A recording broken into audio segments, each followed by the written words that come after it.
Welcome back. Welcome to Midnight Madness. This is Midnight Madness round 2. Round 2. Is this halfway through?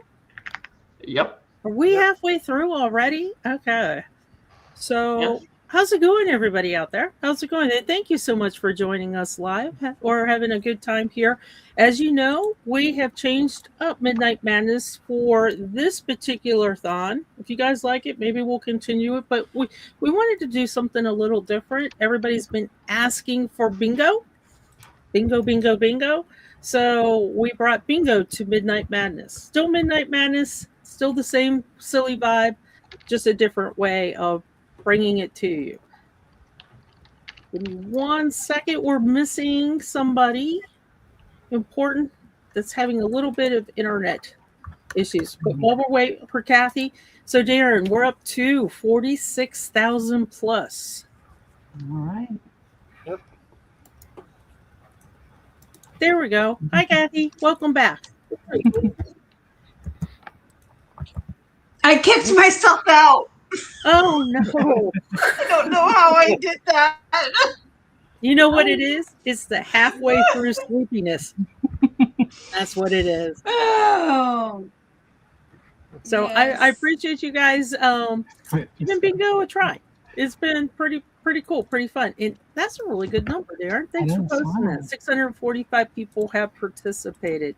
I'm going to put the link in for the bingo card again, but I'm going to explain it really, really quick while we let everybody get a card up. I agree. That's why, Lisa, that's why we thought, well, we'll change it up this time and see how it goes. But tonight's bingo card, we need some interaction from you guys also in chat to let us know if you have experienced the items listed on the card. This is Genealogy Goals 2026 Midnight Madness style. So could be fun, could be interesting. Let me go over the rules real quick.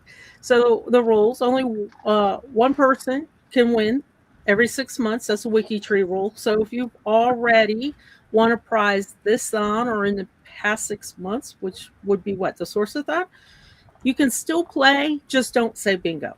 Just help us out and still play and don't say bingo. One prize per household every 6 months. So if your mama wins, then have her send it to the neighbors.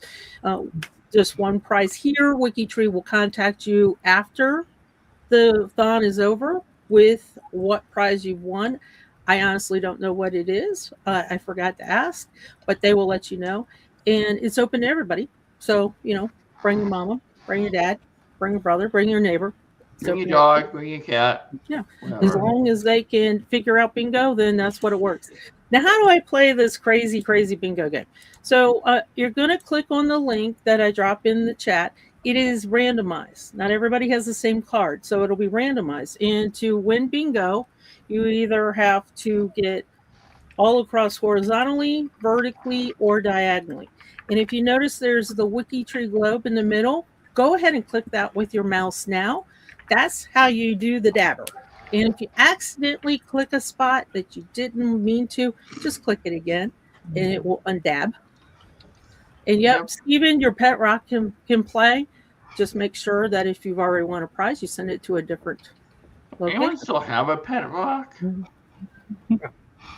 And Carol, I hope Carol's giving a good point. I missed the wild and crazy questions as well, but I do love bingo and I wish we could do both.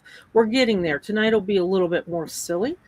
And we're hoping that you guys give us examples of some of the bingo options. If you look at your bingo card now, you can kind of see where it's changed from our normal WikiTree bingo. It's a little silly, a little bit more crazy than it is. Now, how do you actually win the prize? So to win the prize, you have to have, again, vertically, horizontally, or diagonally. We're going to call out the words to you. You're going to click with your mouse. And the first person who types bingo in the chat, does anybody want to demo that for me one more time? I know a few of you did. Because we get talking, and I am well known as the bingo caller to not always see the bingo in the chat. So feel free to yell it at me so we see it. And everybody in the studio is going to be looking too to make sure that we see the bingo, bingo, bingo. The 5 of you 10 of you could win at the same time, but the first person who types in the bingo is the winner.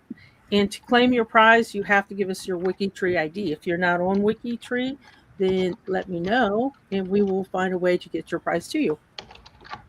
Let me ask real quick, who is here for their very first thon?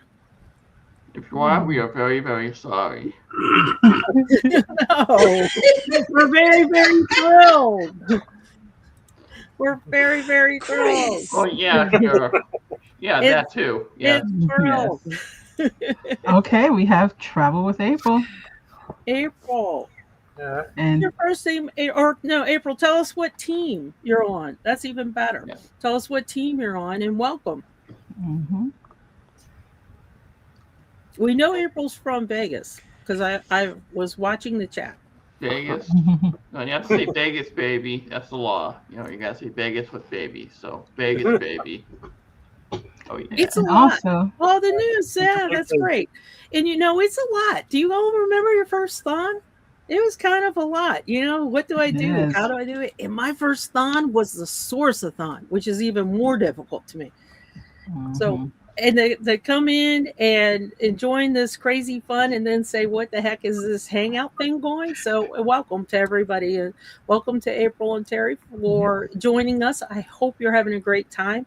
I know that the Newts team is a very fun team to join. They're all fun. The best thing I can tell you is participate in your Thon team's Discord as much as possible. Even if it's only a few of you, get the conversation started. Talk about things that you've seen or questions that you may have. It's the best way to kind of learn in a cozy environment, I think. Mhm. I know for my team, for the Appalachia team, our big thing is how many presidents do we find? It seems to be in Appalachia, people like naming their kids after presidents. So we have a running tally of how many presidents we find. Okay. Yeah, that seems to be a big thing down in the south, not so much up here. No, So I know. good luck with that. I'm It's gonna weird. go. You get the Okay. Walt Whitmans. you get the more poets and intellectuals that you have. We don't get very many people named after presidents or any founding fathers up here in New England, which is strange because this is where the American Revolution started. So, yeah. Oh, and Patty, that you haven't been able to connect with your team on Discord. I'm sure they're working on it. I'm sure they didn't. Oh, found a girl named Woodward Wilson. Well, that's Wow, different. that is What? different. Don't we? Yes, and definitely, as Anna said, keep chatting with your teammates on WikiTree afterwards. So a lot of times, what we do is after you join a Thon team, sometimes the Thon team matches a project, like the Mighty Oaks is the England project. And that is a good way to continue the conversation in their Discord. I don't. Does the Irish have a team this year? This one? Nope. Did they combine, Kathy, or Yes. they didn't? No, they only combine. Scotland has a team. Ireland has a team, but they don't. They combine for the Source-a-thon. Not That this makes one. sense. That makes sense. And And I want to correct you. If you join the Mighty Oaks and you're not a member of the England project, we let you into the Discord so you can join that channel while you're the Mighty Oaks, but then we say bye-bye. oh, well, because you got to go through the process of joining the project, Mhm. Yeah, right? yeah. But And- we do and get some people that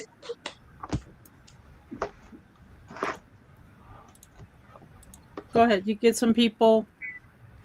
join the team, that join the Mighty Oaks, and then they'll end up seeing maybe how much fun they have in the chat, and then they'll see about joining the project and going through the orphan trail. And that's the best way to do it. And I can tell everybody that if you're new, you want to join a project, go to their project page, and they always have a G2G join post. And Ruth, absolutely. You can definitely play if you can't win a prize. The only thing I ask is that you you not scream bingo at me, because then I might think you're the winner, and then somebody who maybe won would miss their chance, because then we'd be off air. So you could definitely play, have fun with it, but mostly, not only could you play, but share in the chat when we bring up, if you have any examples that you've been going through or have gone through, and have a little bit of fun. Okay, you guys are really, really interesting and chatty. And thanks, Carol. Yeah, the Orphan Trail for England has been the best learning experience ever. So there's a great little advertisement. And yes, do not clear your cards early. Do not close down your cards until we confirm we definitely have a winner. Thank you, Stephen, for that. It's been a long time, David, since I've done bingo with the rules. I kind of forgot. No. Don't forget to use. Don't forget to use number 2 pencils and fill in the little circle all the way. Oh God. I remember. So, my first Flashback. question to Flashbacks somebody is real. everybody: if you played bingo in real life, what is the maximum amount of cards you can play? And I can tell you, I can only do 3 or 4. I don't know. I don't play bingo very often because I am not a 60-year-old woman. You don't have to. Have you seen the bingo prizes down No, at the I local don't play VFW? bingo. They are nice. I don't play bingo, so no. Yeah, my mother used to Bruce drive said up to 6. 6, and Lisa's Yeah. 2. I mean, and I will say, bingo in real life is not really a cheap date out. It's a little pricey. So here at WikiTree, we're giving it to you free with a chance for a free prize. There you go. My mother used to this drive is up to amazing. Oklahoma every weekend to do bingo. Oh, Oh, I went with her one time. I tried one card I couldn't keep up. I know, right? Yeah, my grandmother just took us bowling.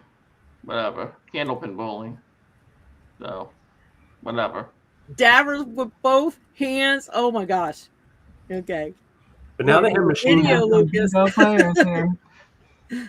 We're definitely gonna. Oh, so 20. Okay, this is interesting. So 5 paper, but you can play 20. Wow, I'm impressed. Okay, here we go. I'm gonna drop the bingo card one more time. It's just one bingo card this time. Normally if you're used to playing bingo with David and I, we have two games, but it's just one. Okay, here we go, and share your experiences for those of you in the studio and out in the chat. These are goals for Genealogy 2026 Midnight Madness style for WikiTree. Summon that maiden name. How many of you have in your family those women that are Mary, unknown? Sally, unknown.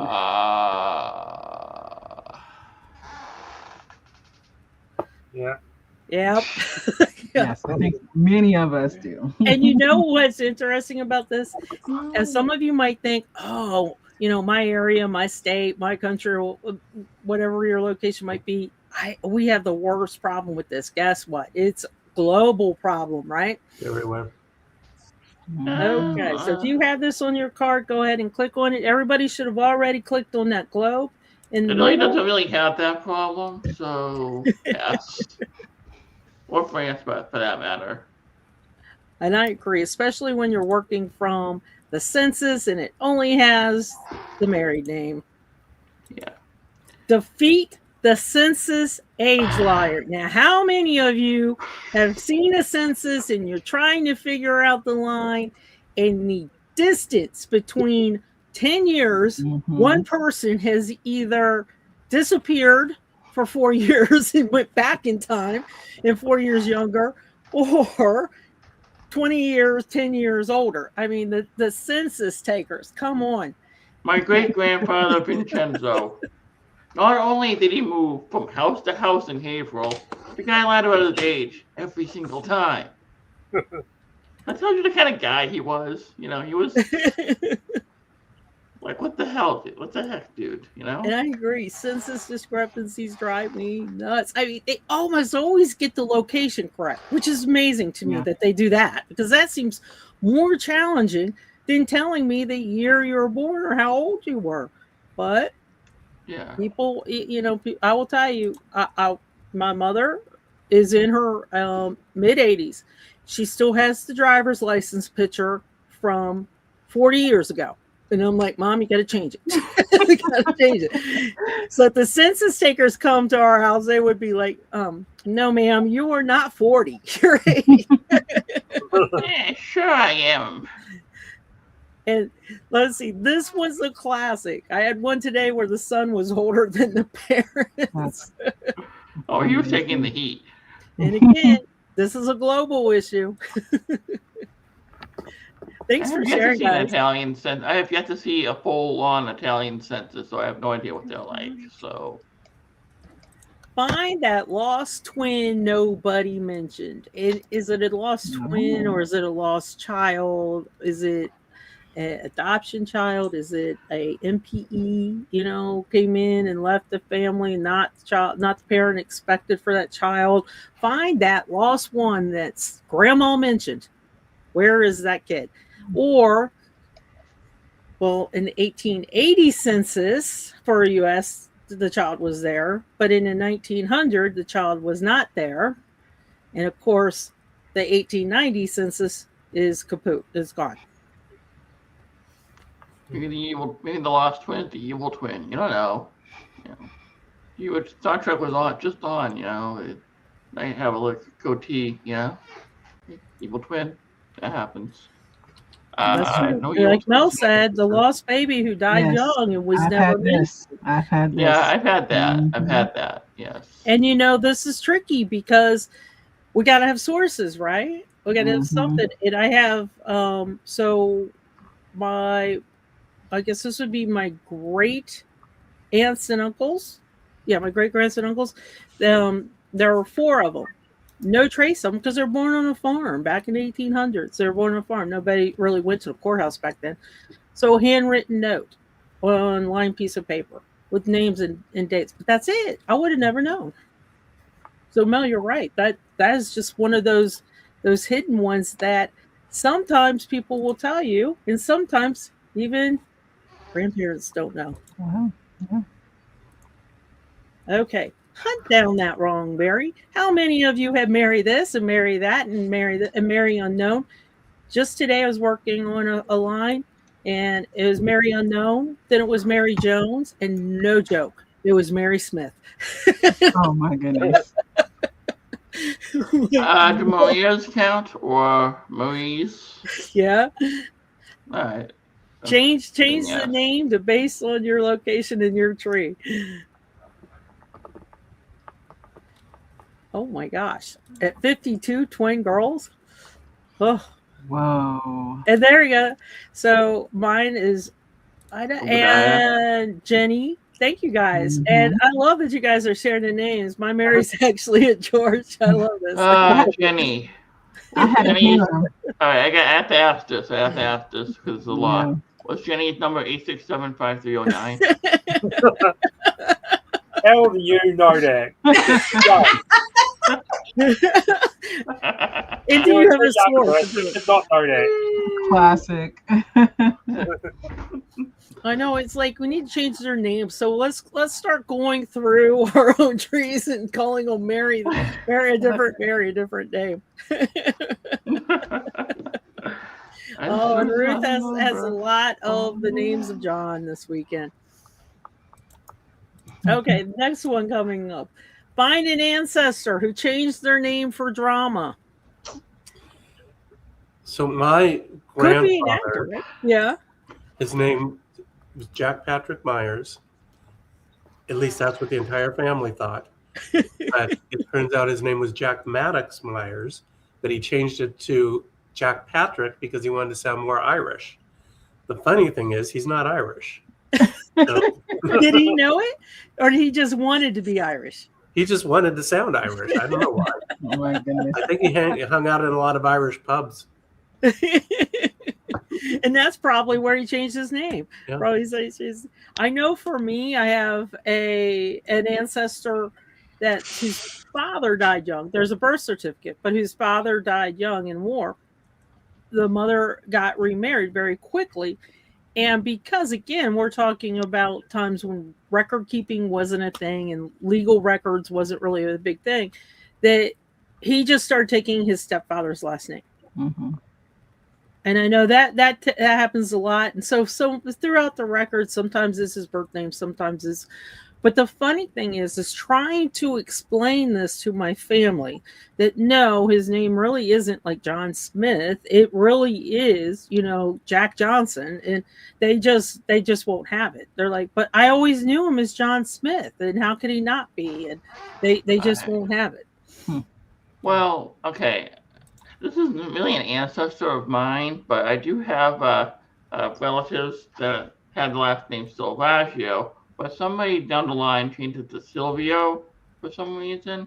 So you'll see this guy in a record, Marco Silvaggio, but he also has Marco Silvio, and nobody knows why. Not even his descendants know why that he changed it to Silvio. I mean, he was in the mob. I have no idea. Nobody knows.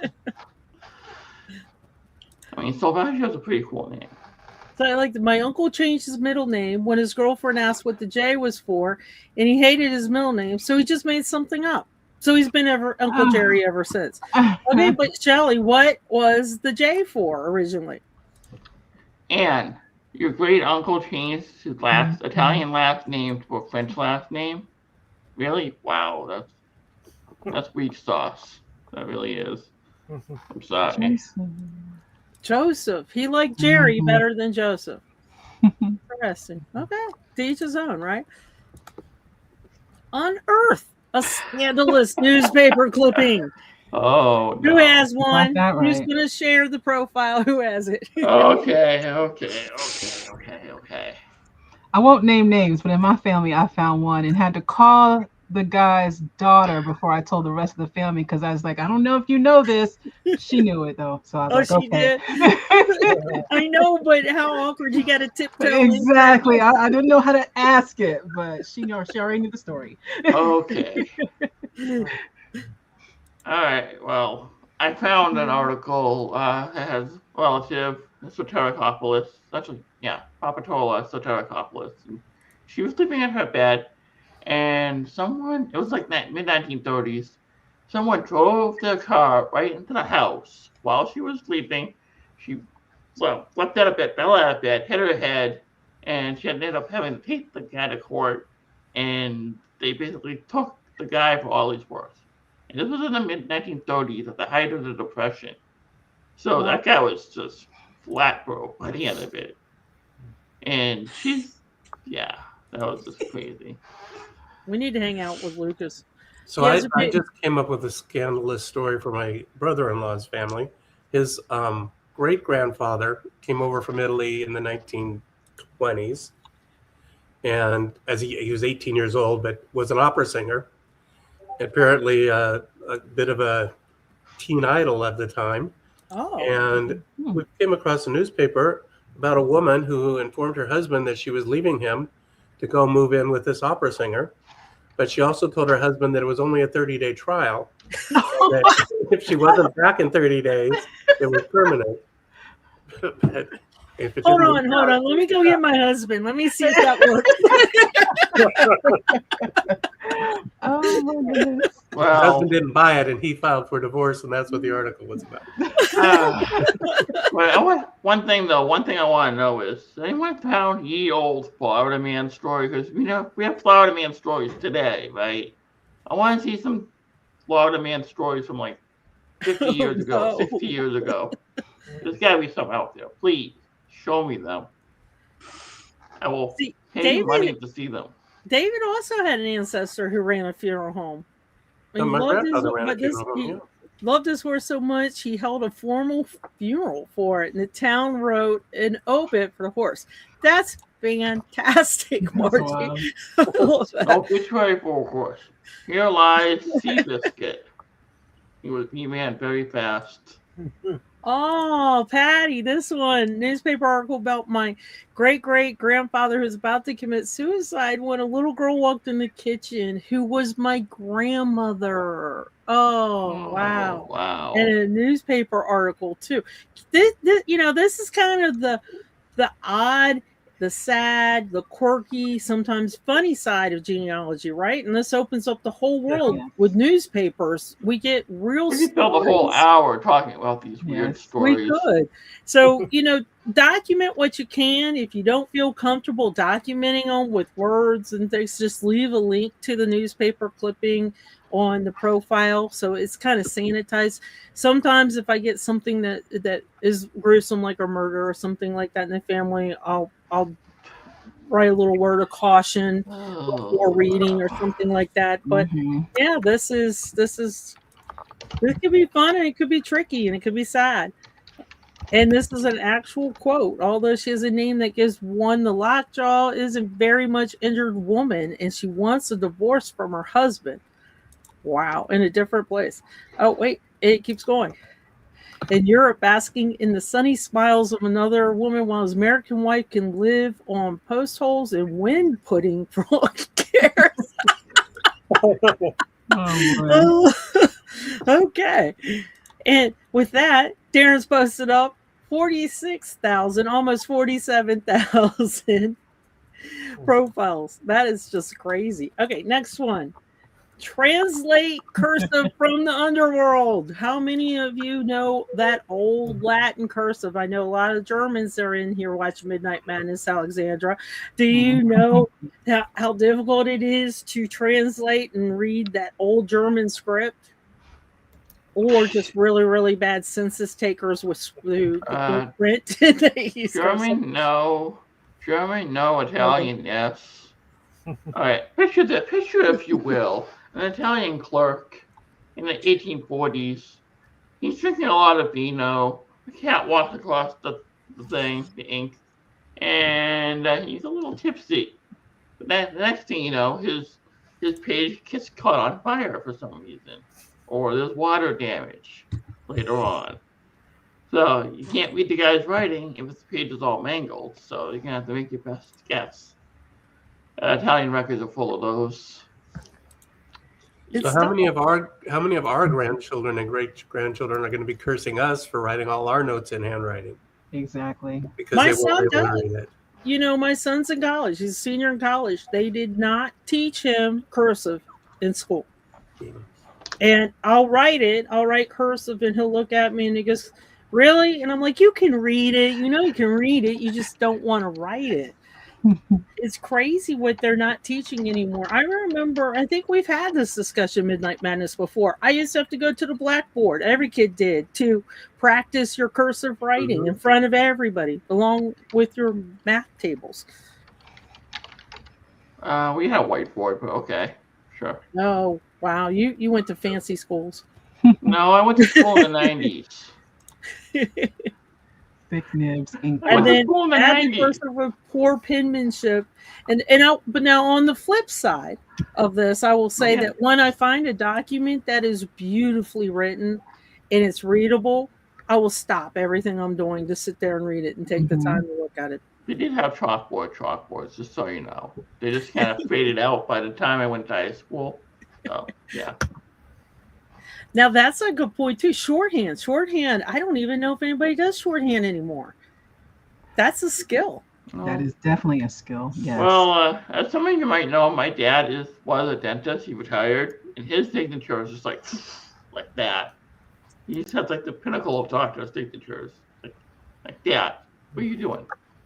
So my mom had to sign some of the stuff. Oh, this is sweet. So our 16-year-old granddaughter's asked me and my husband to teach her how to write cursive. That's sweet. I like that. You basically just draw one continuous line. Oh, I didn't know there are two types of shorthand too. Wow, that's even more different. Okay, so the next one.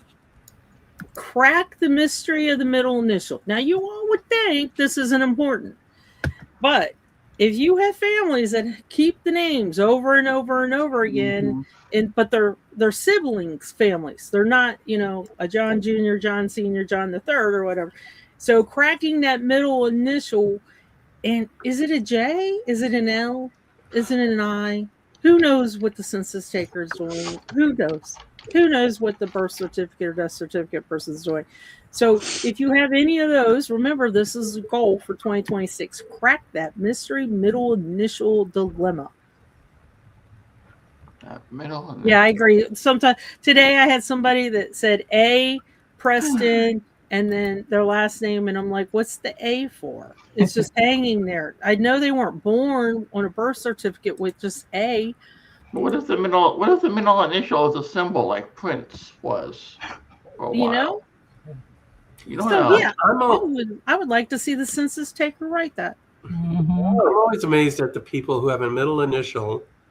Let's say it's Joe M. Smith, and I've got 25 documents that all have him listed as Joe M. Smith, but never once did he identify his middle name.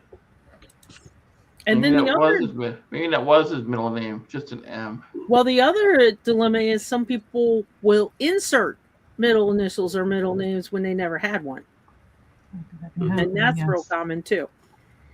And I will see this over WikiTree. I'll see this over an Ancestry and Family Search. People leave a note. He never had a middle name. Please don't put the middle name or the initial in. And a lot of women will use their maiden name as Looks their like Fairly won. There we go. Thank All you. right. All right, bingo. Bingo. You're right, Chris. So in Italy, the women use their maiden name. Yeah, just middle names are really rare in Italy.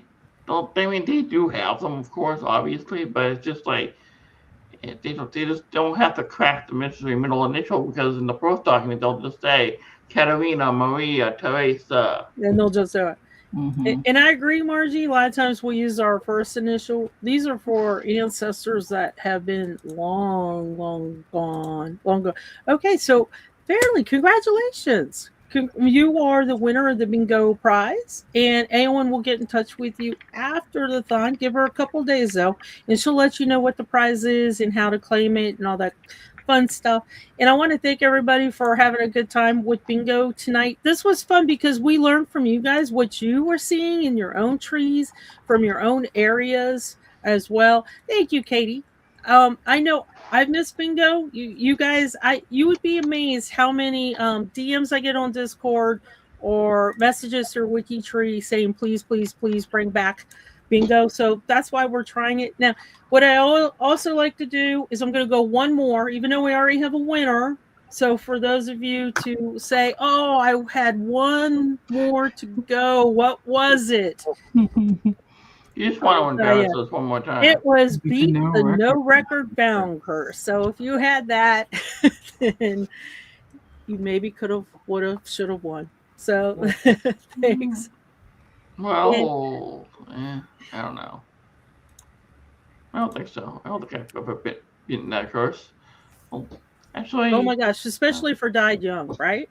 The no record. That one's really popular. But my husband's family in really deep mountain area lived off the grid. Somehow he knew in the early 1900s to start living off the grid. And he lived off the grid, and it's near impossible to find anything for him. So that is really cool. And Amanda, I think of you all the time. Amanda tells me this a lot, and I think of you all the time when we think about bringing bingo back.